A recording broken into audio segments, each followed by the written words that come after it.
I know you're not supposed to eat on stream, but we're going to be doing a little bit of drinking on stream today. Not alcoholic beverages. um, so last night I was in an AD&D game. I was running an AD&D game, and the world that I've been running in is it's been, let's see, over 3 years. 3 years and 1 month. It started in October of 2022, and we've been gaming pretty hard in there on and off.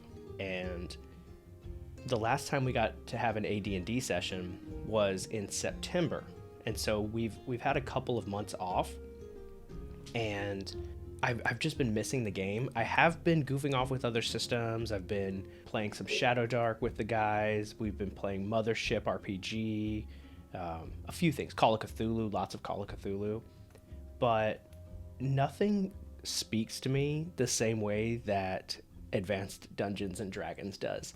And so the channel members, the guys who follow me on YouTube, and they join the channel, and they basically just are being really generous. And so in response, I said, I'll open up a game for you guys.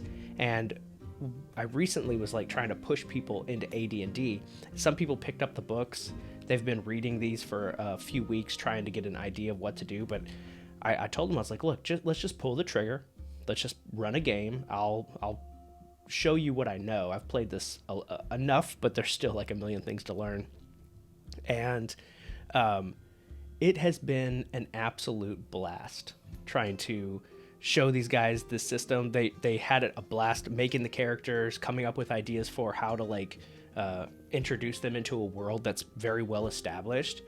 And last night last night for me, early morning for them. These guys are so dedicated. We had players from all over the world. So of course we had me and another one of my buddies, real life buddies, in China.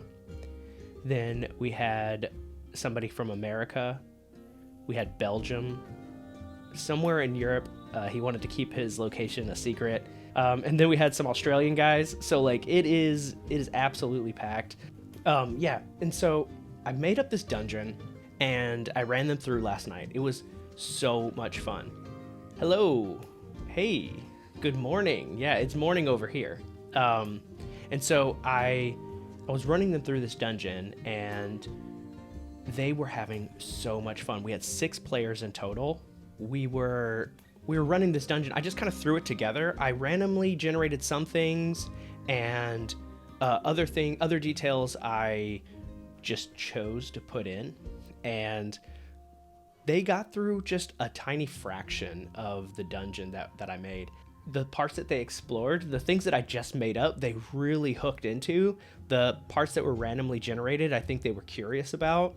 They were a little nervous about, because they know that this game can be very lethal. A lot of these dudes are coming from 5th edition or Pathfinder, and so they have all of this myth that's built around original Dungeons and Dragons about how it's so incredibly scary. And I have this incredible anecdote. It's so fun. So the fighter, I didn't know this, but we rolled him up and he only had 1 hit point. And that's terrible news for any fighter. But he didn't let that discourage him. This is Jack McCarthy is running this fighter. And Jack is a complete hero about taking only 1 HP. He doesn't say anything because I didn't notice, and he didn't make a big deal about it. But I was like, so who wants to be in the front line of combat? Who's going to protect the group?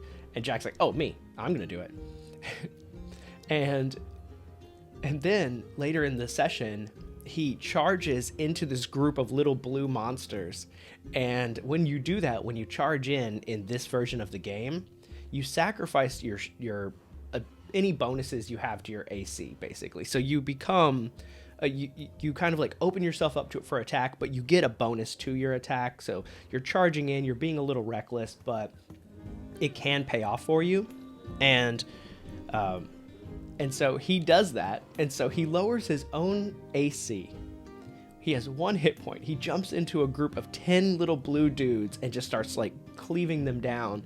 And I had like there was a dozen of the little blue men originally. I'm not saying what they are because I don't want the players to find out what they are, but they he charges in, he cuts down a couple of them. There's 10 of them left, and I roll randomly because there's 3 targets that these guys can choose from to hit to retaliate against. And I roll for Jack, and I'm like, oh, only one guy's going for Jack, no big deal. Oh, 7 guys are going for this other dude, Ray, who was in our game. He's one of the Bro SR guys. And then Vic, who joined our game, he only had 2 guys against him.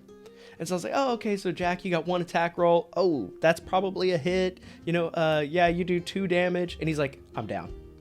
I was like, no, Jack. I was like, you only have 1 hit point?